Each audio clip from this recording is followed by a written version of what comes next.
Hello everyone, welcome to my channel. In today's video, I'm going to show you how to turn off two-step verification in Gmail. This is useful if you want to remove the extra security step when logging into your account. Let's get started.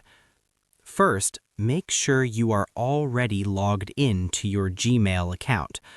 If you are not logged in, you will need to sign in first before you can turn it off. Now, go to the top right corner and click on your profile icon.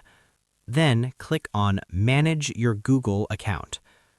After that, go to the left side menu and click on Security.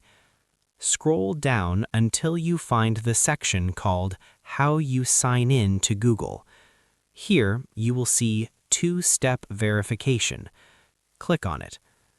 Now you will see the option to turn it off. Click on Turn Off. Google may ask you to confirm your identity by entering your password again or completing a quick verification step. Once you confirm, two-step verification will be disabled. That's it. Now you have successfully turned off two-step verification in Gmail. Thank you for watching. Don't forget to like, share, and subscribe to my channel. See you in the next video.